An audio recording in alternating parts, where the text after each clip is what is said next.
we deal with percent increase and decrease.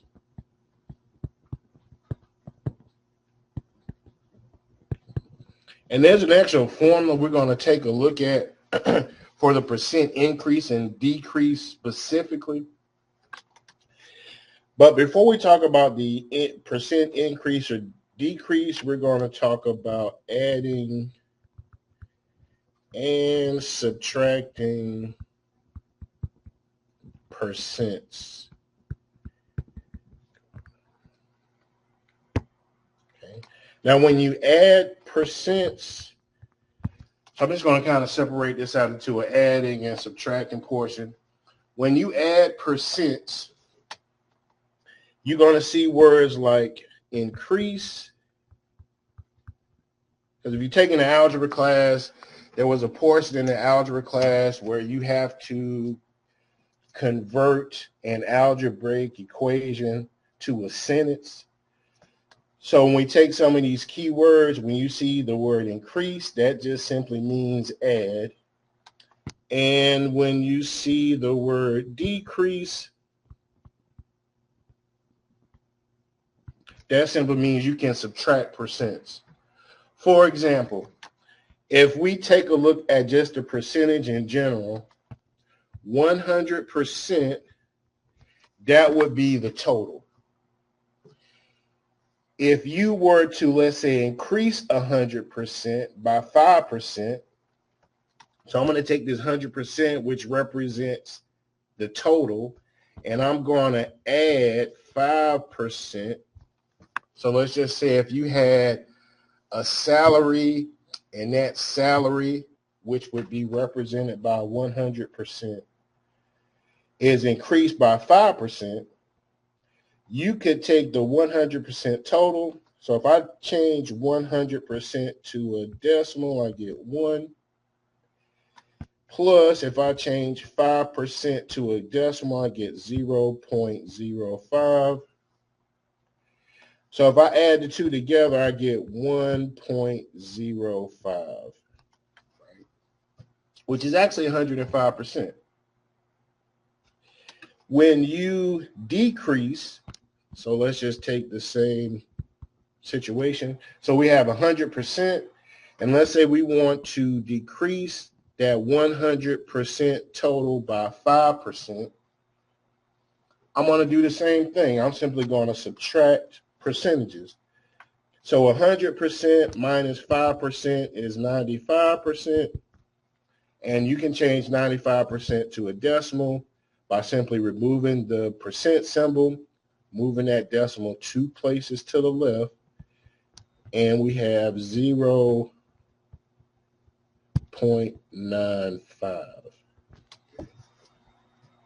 And we're going to see these in action. Now, in this particular section, there are, like this particular problem, where you actually see that we're looking for a salary increase. And this is related to adding of percents. So keep in mind, it says that salary increase, and again, this is from 2.3 section 1. If a person earns $25,500 in a year and gets a 9% increase in salary, what is the new salary? Well, we just learned that if you increase, you can simply add this 9%. But what are we actually adding 9% to? Well, we're going to take the $25,500, which represents the 100% salary. We're going to increase that 100% salary by 9%. So if I were to add those percentages, 100%, I'm going to increase that by 9%. Altogether, that gives me 109%. So if I want to find the new salary, I'm simply going to take the 25,000 $500. And I'm going to multiply by 109%. So remember, when we use percentages and calculations, we have to convert the percent to a decimal. So I'm going to drop that percent symbol, move that decimal 2 places to the left. So I'm going to multiply 25,500 by 1.09. And this should give us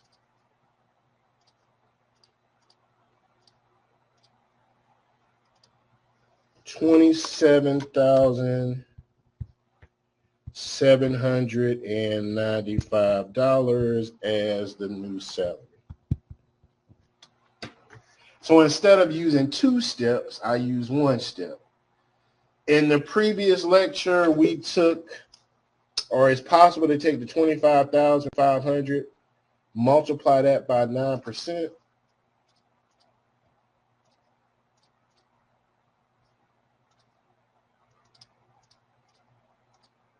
Right, and this gives us our salary increase. But in order to find the new salary, we have to take that increase of 5%, which is $2,295. We add that back to $25,500, and we get the $27,795.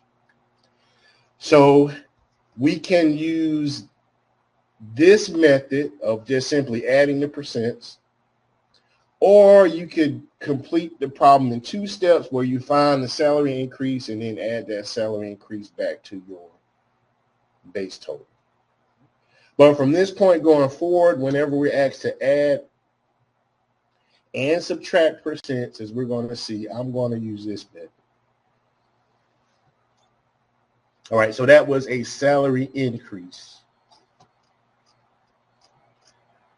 Okay, the next problem we're going to take a look at, this is problem number 4. Okay, and again, this is from 2.3, problem number 4. And it reads a calorie content application. A certain light beer has 35% fewer. So if I go back, fewer could also mean to subtract.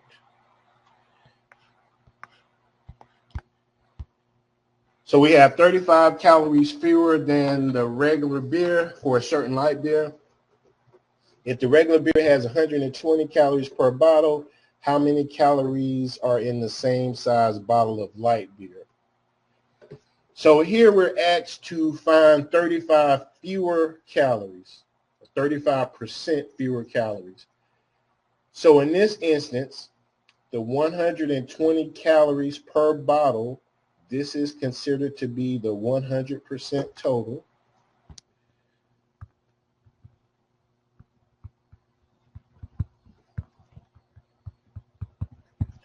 We want to find 35% fewer, so I'm simply going to subtract. 100% minus 35% gives us 65%.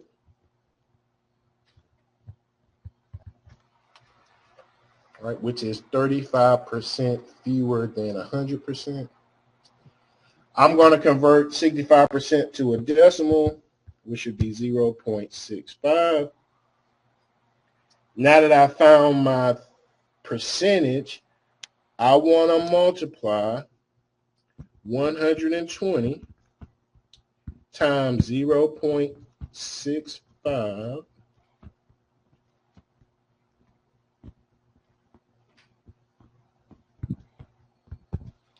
and if I multiply the two together, 120 times 0.65, we get 78 calories per bottle in the light beer. All right, so here again, I just subtracted the percents and I multiplied that new percentage by, in this case, 120. All right, so we're going to take a look at problem number 13. And problem number 13 can be solved by using one single straightforward equation. All right. So now this is for a total price. It says a bedroom set is normally sells for $1,340 and it's on sale for 45% off. If the sales tax rate is 6%, find the total price of the bedroom set while it's on sale. So here I'm going to start out with the 1,300.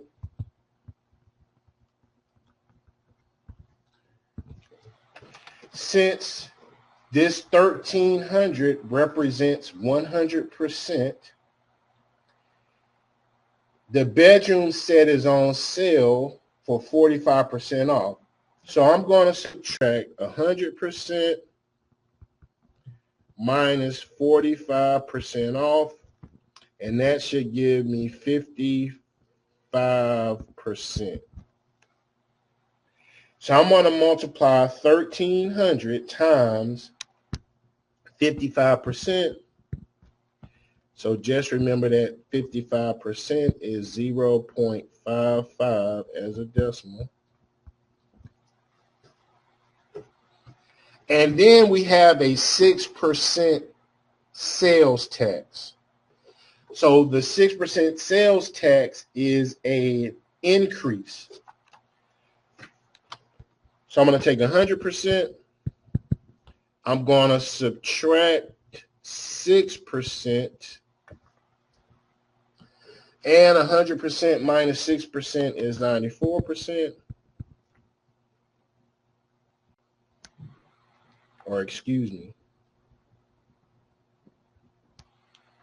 So I'm going to add 6% to 100% because I'm talking about sales tax, not discount.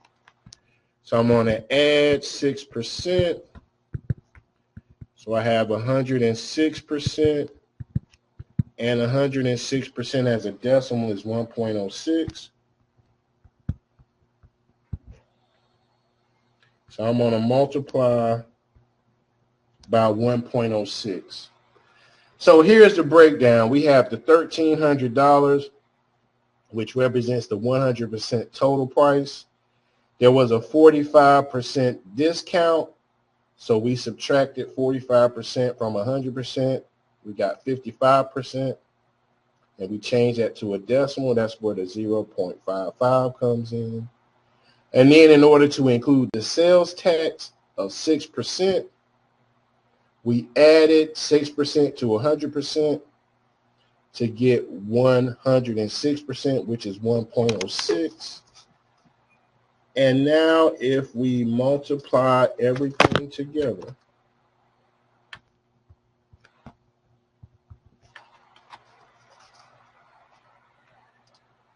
$1,340 times 0.55 times 1.06, we get $781.22. So the bedroom set that was originally priced at $1,340 with 45% off and a 6% sales tax rate would cost $781.22. Now, this problem could require a lot more work if you were to use the two method instead of the one method. Okay, so here I was actually able to write out everything in one step. But if you were using the two-step methods, there would probably be 4 steps in all of this. All right, so that is problem number 13.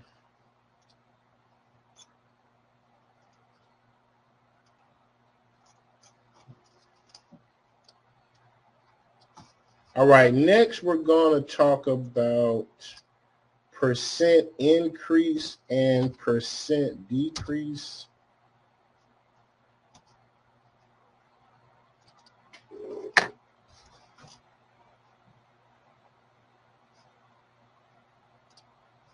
Okay, for whatever reason, that didn't print out on mine.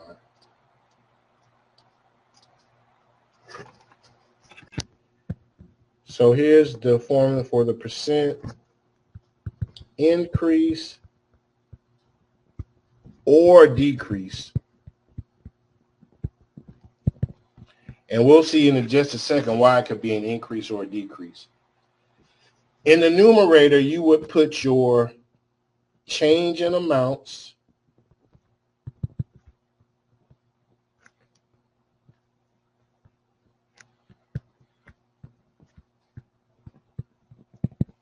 right? So you'll have a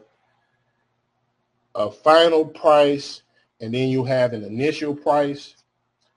You'll simply subtract those two, and that's going to give you the change. Now, the change should always be positive. What makes it an increase if the final amount is more than the starting amount, but that number is still positive? It's a decrease if the starting amount is more than the final amount. So you're going to take that change, you're going to put it over the original amount,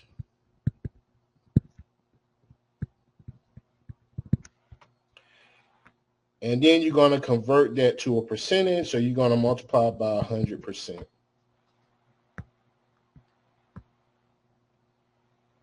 Right? So it's the change in amount divided by the original amount times 100%. So we take a look at number 5. So here again, this is 2.3, number 5. It says a student is making $5.80 per hour and gets a 63-cent raise. What is the percent increase, round to the nearest 1/10 of a percent? So we take a look back at the formula. The percent increase or decrease, that's the change in amount. So in this case, it's going to be the change in salary, which is 63 cents. So I'm going to put 63 cents in the numerator, divided by the original amount, or the starting salary, or the starting wage, which was $5.80. And then I'm just going to multiply this by 100%. Okay. So I'm going to divide 0.63 by $5.80. And I get 0.10862. Now I want to multiply this by 100%. So I simply move the decimal 2 places to the right. So I get 10.862. I'm going to attach my percent symbol. It says round to the nearest 1/10 of a percent. So the 8 is in the 10th place. I look one number to the right is greater than 5. So we're going to round up to 10.9%. So that particular student reader got a 10.9% increase in salary. So notice how this problem differs from the other problems. In this problem, I had to use the change in amounts divided by the original amount to find this rate increase. However, for the very first problem we did, it was also a salary increase, but I did not use the percent increase or decrease formula because I wasn't given an end amount. I'm just given a 9% salary. So I was able to calculate this by using percentages versus this particular problem in which we use that percent increase or decrease formula. So when you're working the problems, be careful on, first of all, what you're given, and then second of all, what you're asked to find. So that is problem number 5. All right, looking at further in percent increase or decrease problems. This one is set up a little bit differently. Okay, it's a shoe sale application, and it says that shoes that usually sell for $70 are on sale for $63. What is the percent decrease in price? Well, notice they don't give us, as they did in the last example, they actually gave us the change in amounts. In this particular problem, we're going to have to find the change in amounts. So that percent increase formula was change in amounts. So I'm going to take my larger amount, which is 70, minus 63. So this is why our number or our percent should always be positive, right? When you subtract, that first number must be larger than the second number. So my change in amount is going to be 70 minus 63. I have to divide that by the original amount. So I'm given two figures. I have to figure out which one is the initial amount. So upon reading, it says that shoes that usually sell for $70. So this $70, that is my starting amount. And we're going to multiply this by 100%. So I'm going to simplify my numerator. 70 minus 63 is 7. If I divide 7 by 70, I believe I should get 0.7 divided by 70 is 0.1. And if I multiply 0.1 by 100%, I'm going to move that decimal 2 places to the right and add my percent symbol, so I should have 10%. So there was a 10% decrease because our starting amount was higher than our end amount. So that would constitute a percent decrease.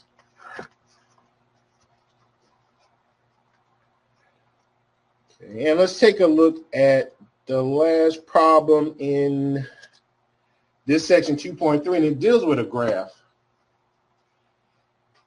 And it says that the graph shows the rising cost of healthcare. What is the percent increase in healthcare from 2002 to 2014? So I'm going to just blow this up slightly. So as we set up our percent increase, we have to find the change in amounts. So what was the health cost in 2002? Well, if I look at my chart, notice the x-axis gives us the year. The y-axis, or that vertical axis, gives us billions of dollars, right, for healthcare costs. So in the year 2002, the healthcare costs were $1,559. In 2004, healthcare costs were $3,585.70. We want to find the percent increase. So for the numerator, I'm going to take that larger amount, which is 3,585.7 minus 1,559. And we have to divide by the starting amount.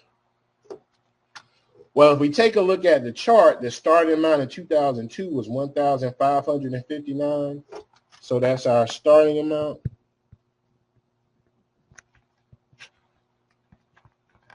And I'm going to multiply by 100%.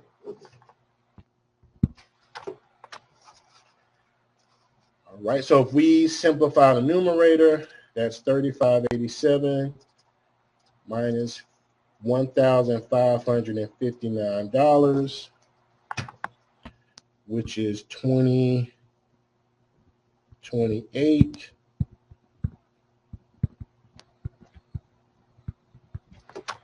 Next, I'm going to divide by 1559.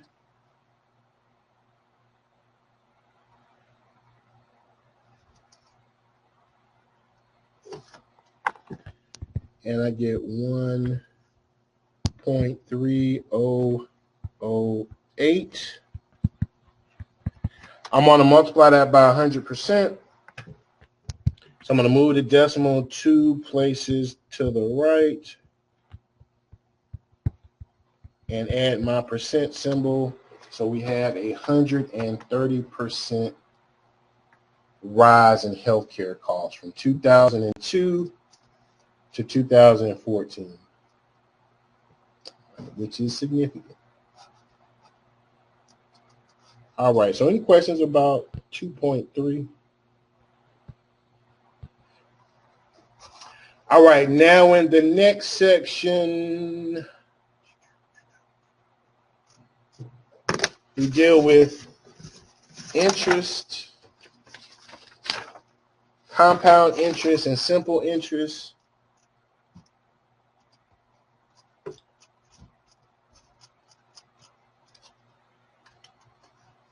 I thought there was some stuff.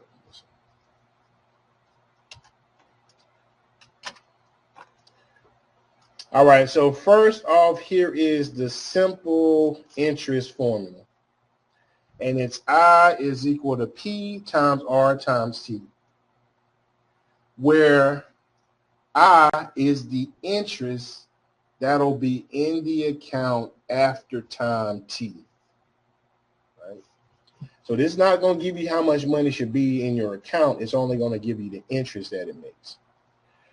The principal, that's the amount of money that you borrow or the amount of money that you invest. R is the interest rate, and when we deal with interest rates, they're given in percentages, but when we use them in calculations, we must convert them to decimal form. And then lastly, T is the time, and time must be in years. So if you're given something other than years, you have to convert, for example, days to years. And this is just one of the facts. There are 360 days in 1 year. So now there may be 365, there may be in between 360 and 365, but to standardize things, as far as business calculations are concerned, they're considered to be 360 days in 1 year. All right, so now that we have this simple interest formula, let's take a look at a problem. Okay, and this is coming from 2.4, number 6. And it's a student loan example. It says a student takes out an emergency loan for tuition, books, and supplies. If the loan is paid back in 60 days, the student pays back how much money in interest after those 60 days? So we're going to use the simple interest formula, which is I is equal to P times R times T. In this formula, I'm going to substitute P. So remember that P is the amount of money that's borrowed or invested. So in this case, that student borrowed $800. So P is going to be $800. R is the rate, and we're given a rate of 9%. So in order to use that 9% in the calculation, I'm going to convert it to a decimal. So 9% is 0.09 as a decimal. And the time. Now notice they don't give us years. They give us days. So how can I express 60 days in terms of a year? Well, I'm going to take the 60 days and I'm going to divide by 360. And that would give me the equivalent of 60 days. It's equivalent to a year.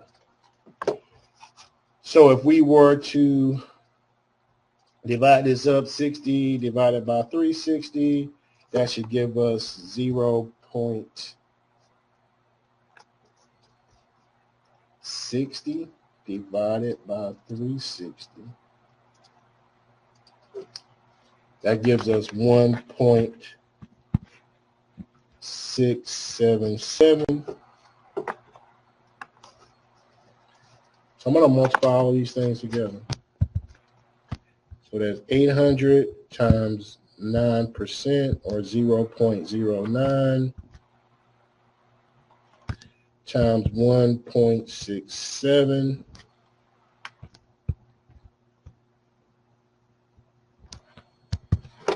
And if I multiply all of those together, so I've cleared my calculator. Now we're going to multiply these values together.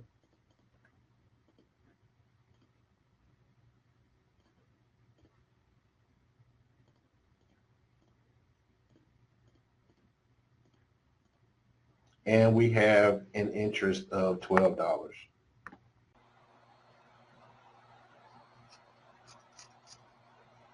Okay, number one. So these are actually out of order. All right, and this is for a savings account. And it says that a man invests $7,000 in a savings plan that pays 3%. How much will be in the account at the end of 1 year? So now when we use this simple interest formula, I equal to P times R times T, that's not going to give us the total amount of money in the account. It's only going to give us the interest. In order to find the money in the account, we would then have to take that interest, add it back to the money in the account, and then that would give us that total amount. So first we're going to find the interest. So P is going to equal to 7,000. R is going to equal to 3%. T is equal to exactly 1 because they give us 1 year. So I'm going to multiply all these things together. 7,000 times 0.03 times 1.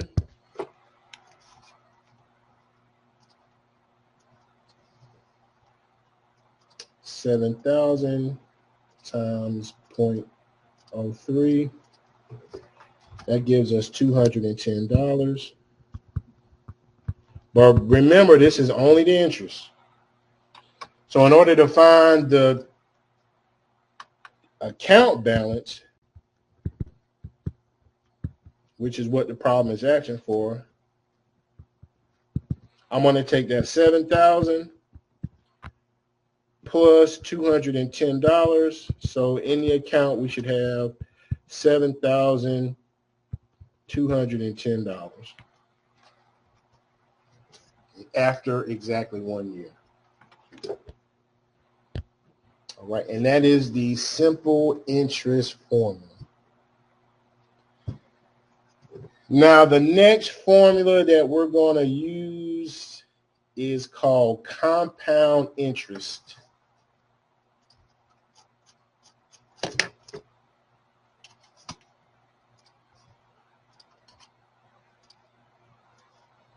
And here is the compound interest formula.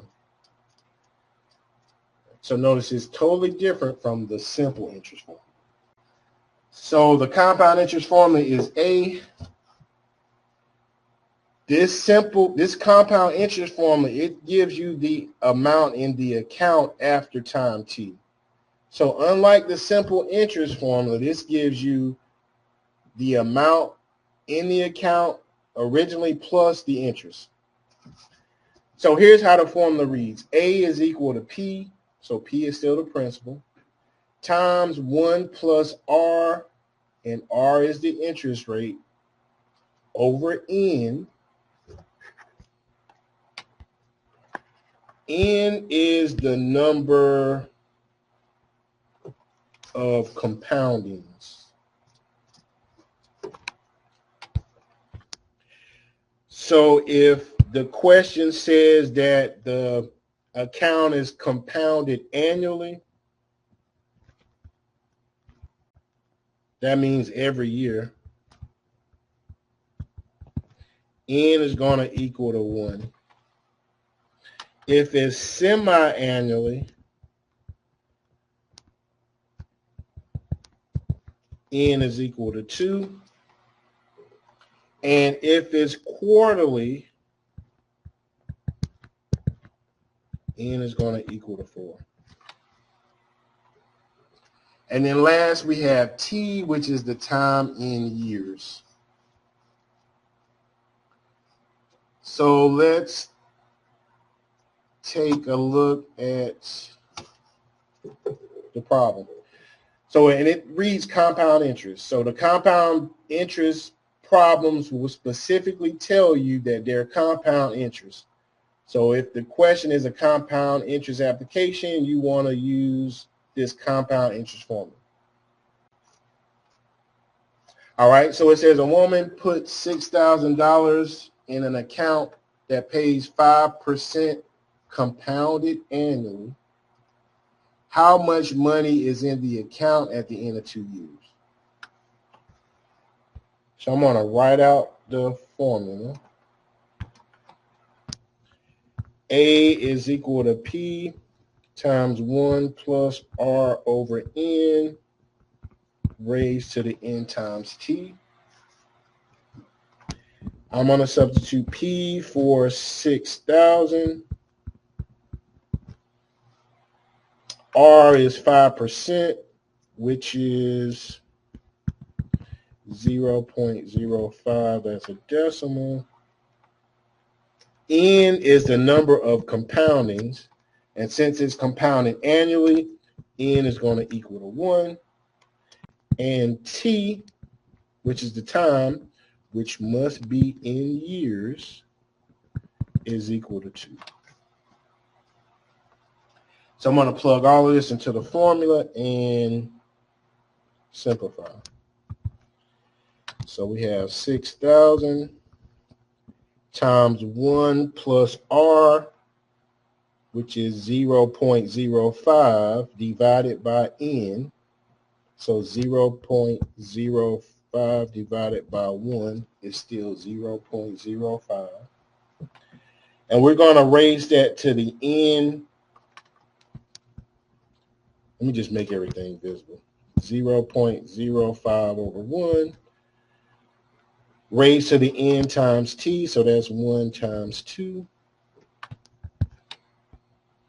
So simplifying this, we have 6,000 times 1.05, right? Because I simply added 1 plus 0.05. And that 1.05 is raised to the second power. So remember your order operations. Please excuse my dear Aunt Sally. We have to evaluate our exponent before we can multiply. So I'm going to take 1.05 and square that. So we have 6,000 times 1.1025.